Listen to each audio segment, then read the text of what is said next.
Bonsoir. Bonsoir. Un mot par rapport à ce qui se passe. En fait, c'est très choquant parce qu'il vient de démonter des statues et juste après, ça se tombe en feu. C'est très surprenant.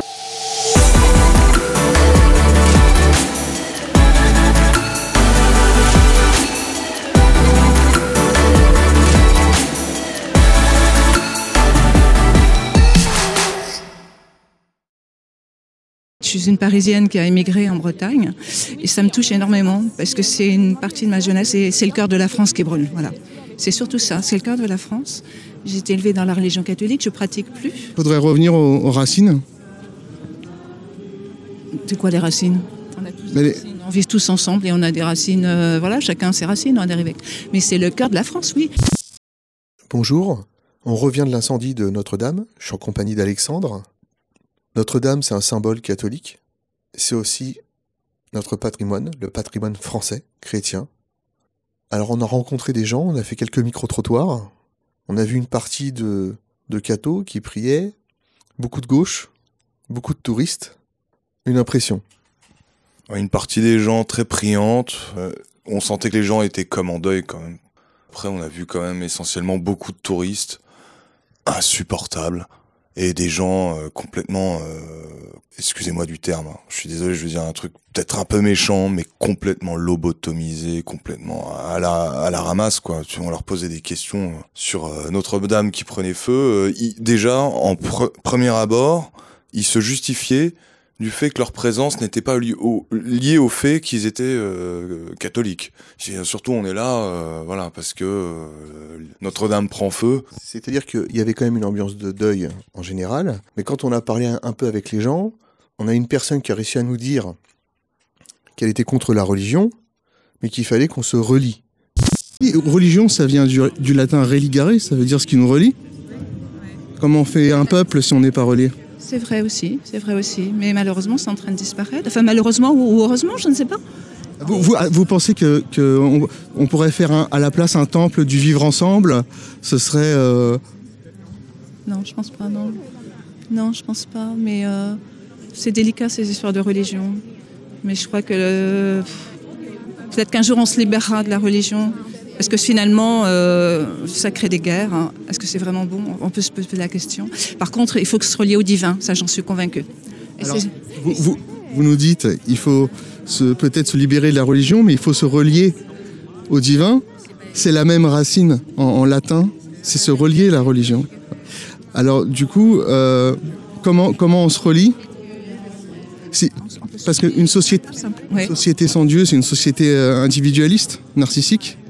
Est-ce que c'est pas ce qu'on est en train de vivre en ce moment? Oui, aussi.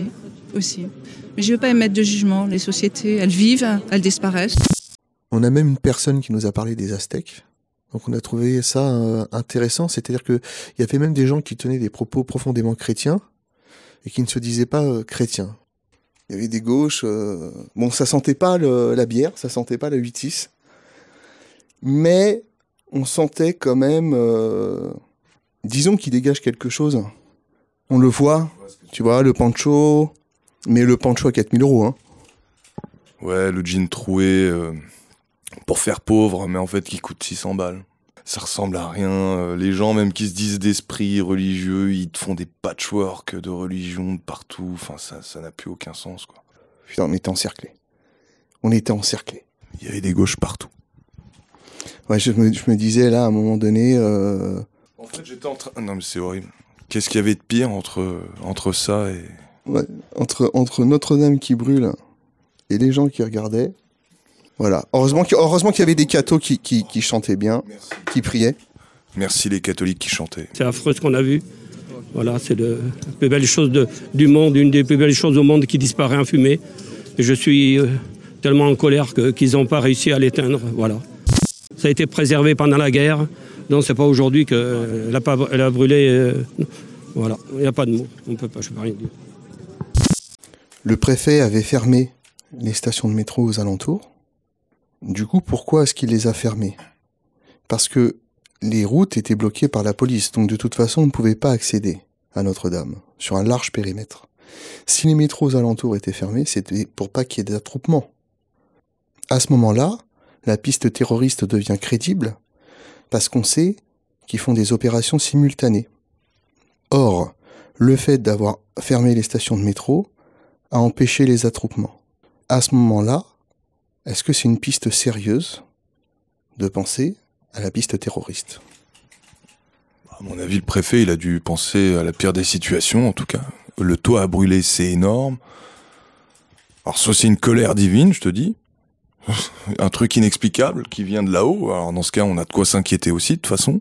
Ou soit, c'est une piste terroriste. Ou l'un ou l'autre. Mais une machine qui prend feu comme ça, alors les mecs, là, franchement, ils sont vraiment pas au point, quoi. Au 21e siècle, pas être capable de faire des machines techniques qui soient fonctionnelles, je suis désolé, c'est pas normal. C'est au 21e siècle. Il y a une troisième possibilité, ça peut être des services aussi. Alors si c'est des services, je pense que personne n'a intérêt à faire ça. Hein. Là, je crois que c'est le plan le plus machiavélique. Bon, allez, on peut lister tous les plans un peu tordus, quoi. Parce qu'on peut vouloir que ça pète en France pour que ça pète ailleurs. Les intérêts réels se trouvant dans le deuxième conflit résultant du premier. Peut-être qu'on digresse totalement, là, tu vois. L'avenir nous le dira après ou pas, mais...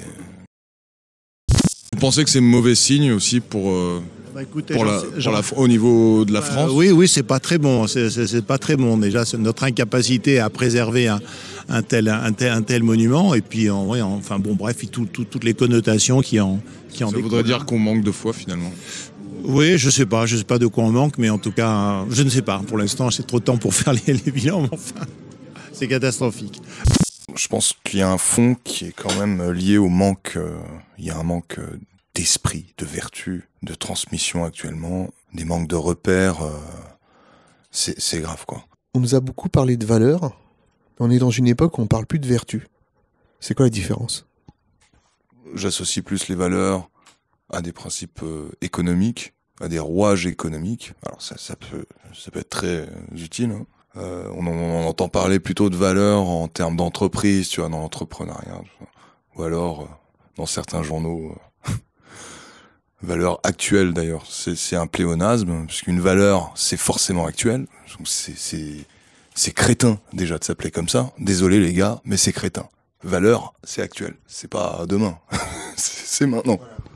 Alors que...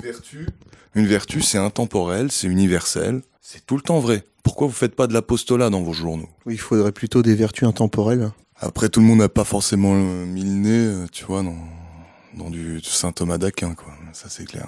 Qui encore peut te raconter les vertus théologales, quoi. D'ailleurs, il y a une des filles qu'on a interrogées. Je lui parlais de miséricorde à un moment. Elle m'a regardé avec des grands yeux. Et à toi aussi, quand tu parlais de religion, elle te disait tout de suite « Mais arrêtez de me parler de religion. » Alors, elle était là face à Notre-Dame en feu. Les Français ne vont plus dans leurs églises. Pourtant, ils sont toujours attachés à leur clocher. Comment on peut expliquer ça? Tous les Français ne vont plus dans leurs églises. Il y a encore plein de catholiques. Et puis, parce que comme on a une culture profondément catholique et on est tous... et on sait, tout le monde sait qu'en soi, Dieu nous protège et tout. On n'a pas l'impression depuis un certain nombre d'années que la France, en tout cas dans son état, a un peu abandonné justement toute vision de foi catholique. En même temps, on est vraiment dans une époque assez troublée avec des faits survenus dans l'église qui sont hyper répréhensibles. Et donc ça peut se comprendre en soi, mais il reste toujours des gens qui croient, qui ont la foi et c'est ça qui compte. Un message pour eux, pour qu'ils n'abandonnent pas cette foi justement en ces temps difficiles? Espérer toujours et prier Dieu. Voilà. Je voudrais quand même rappeler qu'il y a plus de pédophilie au sein de l'éducation nationale et des familles. C'est comme ça. Je vais parler de ce qu'il y avait de positif, malgré tout, dans cette horreur, dans cette peut-être colère de Dieu aussi. Parce qu'on peut pas y voir une colère de Dieu là-dedans. Il y a une dame à qui on a parlé de miséricorde, elle m'a regardé avec des grands yeux comme si j'avais sorti un couteau. Elle dit, mais arrêtez de me parler de Dieu et de religion, ça suffit. C'est-à-dire que c'est des gens qui nous ont parlé d'ouverture et de tolérance, et dès qu'on leur a parlé des racines chrétiennes de la France, ils étaient fermés sur eux-mêmes. C'est paradoxal de prôner l'ouverture et d'être fermé sur absolument tout, y compris devant leur histoire qu'on voit disparaître sous leurs yeux. On a quand même rencontré des gens bien, dont une personne qu'on a pu avoir qu'à l'audio. On la passe tout de suite. C'est un signe assez fort. Enfin, moi, je le rattache surtout à tout ce qui s'est passé récemment avec les différents vandalismes des églises. Donc moi, ça me fait très mal au cœur. Après, bon, on dit que c'est un accident, donc voilà, on reste sur ça. Mais je pense que c'est un signe assez fort. J'ai un prêtre qui a écrit sur Facebook si eux se taisent, les pierres crieront. Et c'est vrai que voilà, pour moi je le vis un peu comme ça et je trouve ça très très beau qu'il y ait autant de chrétiens qui se soient bougés pour aller prier dans les rues. Les Français réagissent pas. Depuis des années, ils sont attaqués. Alors là, on ne sait pas. On verra dans les jours suivants. Est-ce qu'il serait temps, à un moment donné, de reprendre conscience, nous Français, de qui on est, de d'où on vient, pour savoir où on va? Ben moi, je trouve que ce serait très important, oui, qu'on assume qu'on a une culture et que notre culture est très importante et très belle et que le monde entier envie la culture. Enfin, envie, non, peut-être pas, mais il y a quand même un symbole autour de la France et de Paris. On peut être fier de nos racines. Voilà, exactement. Et qu'on a des racines et que sans racines, de toute façon, tout s'écroule. Donc, si on ne les assume pas, ça ne veut pas dire qu'on est fermé sur nous et qu'on n'a pas envie d'ouvrir notre esprit aux autres. Tout simplement, on a des racines, on a une culture et il faut l'assumer et les gens qui viennent doivent l'aimer aussi et ça ne veut pas dire qu'on doit détester les autres ou que... Charité bien ordonnée commence par soi-même et c'est le début vers l'universel. Exactement. Voilà. Mais Notre-Dame, je conseille aux gens qui habitent d'aller voir la crypte parce que elle est dans l'île de la Cité qui a été peuplée à l'origine par les Parisis. Donc je renvoie tout le monde à voir un peu ce qu'est les Parisis, qui est une peuplade gauloise ou celte, parce que celte ou gaulois c'est la même chose. Hein. Je rappelle que c'est César qui a dénommé, ça vient du mot des Grecs, les Keltoi, qui sont devenus les Celtes. Bon, les Gaulois, c'est les Celtes qui vivent en Gaule. C'est ça. Non seulement elle représente l'histoire de France, mais depuis le début, c'est-à-dire depuis l'arrivée des Romains, c'était déjà là où est Notre-Dame aujourd'hui, un espèce de prémontoire de symbole pour les dieux romains, qui ensuite a été remplacé par une église, ensuite qui a été détruite pour pouvoir permettre à Notre-Dame en 1163 d'être construite et donc, comme je disais, terminée en 1345. Donc ça a pris 180 ans de construire Notre-Dame et quand on voit que là, elle est... ensuite, il y a un tas de reliques qui ont été rassemblées. Il faut savoir que Notre-Dame, c'est l'endroit où Napoléon a été couronné, c'est l'endroit où plusieurs de nos rois se sont fait sacrer. Le dernier auquel je pense, Charles VII, y est venu, Charles VII le Fol. Jeanne d'Arc n'a pas mis les pieds à Notre-Dame, certes, mais Charles VII a mis, Charles VI a mis les pieds à Notre-Dame, et bien d'autres, bien d'autres. Notre-Dame, c'est un pan central de l'histoire, non seulement de Paris, mais de la France et de l'Occident. Je vais parler de ce qu'il y avait de positif, malgré tout, dans cette horreur, dans cette peut-être colère de Dieu aussi. Parce qu'on peut pas y voir une colère de Dieu là-dedans. Il y a une dame à qui on a parlé de miséricorde, elle m'a regardé avec des grands yeux comme si j'avais sorti un couteau. Elle dit mais arrêtez de me parler de Dieu et de religion, ça suffit. C'est-à-dire que c'est des gens qui nous ont parlé d'ouverture et de tolérance, et dès qu'on leur a parlé des racines chrétiennes de la France, ils étaient fermés sur eux-mêmes.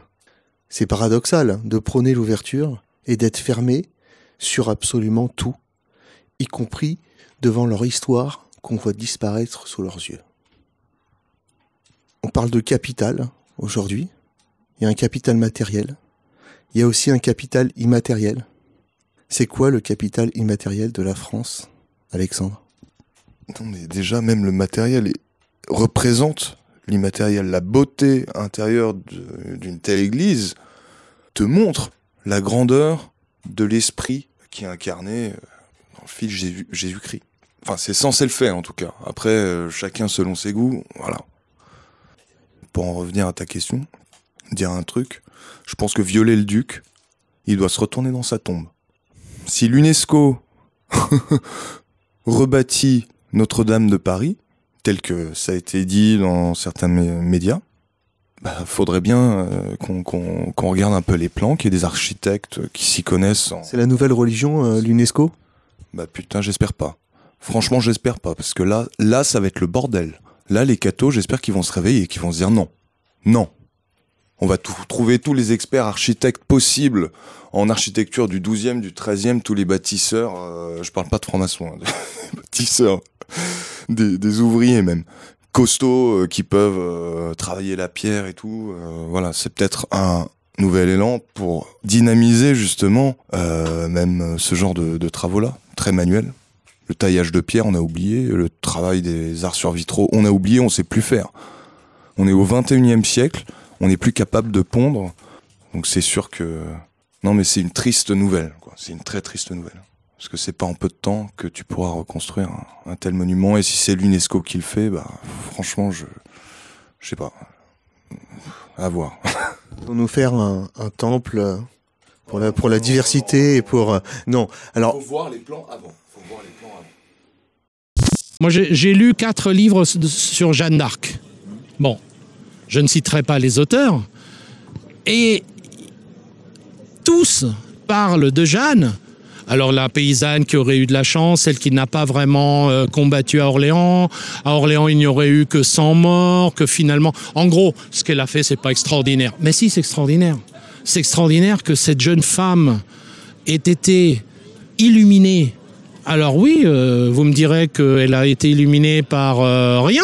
Aujourd'hui, on dira que non, que tout ça, c'est des inventions, ou que bref. La réalité, c'est que cette gamine de 16 ans, elle a pris son courage. Guidée par quoi? Moi, en tant que croyant, je crois à ce qu'elle a dit. Donc, elle a été guidée. Elle traverse un territoire. Moi, j'envisage de faire le pèlerinage de Chinon, de Domrémy jusqu'à Chinon. 11 jours à cheval.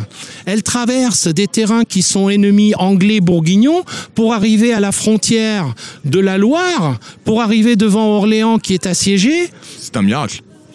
Et Orléans tombe. Mais oui, mais même Charles VII n'y croyait pas. Bon, revoyez le film Jeanne d'Arc, Yolande d'Aragon et compagnie. Bon, voilà, donc, c'est-à-dire, je reviens au déterminisme. Ce que l'on pense qui ne doit pas arriver, finit quand même par arriver, qu'on le veuille ou non. Et c'est là que notre société, à notre époque, doit se poser les vraies questions. Est-ce qu'on ne prendrait pas de plein fouet de la spiritualité, du sens des choses. Le mot de la fin pour toi, Alexandre. Je vais défendre sur le point de vue architectural parce que c'est ce qui a été détruit. On veut les plans. Que l'architecte de Paris demande les plans et que ça soit bâti selon des normes et des règles qui respectent celles du... Voilà, que ça reste chrétien et pas un truc daté, quoi. Voilà, c'est tout. Amen.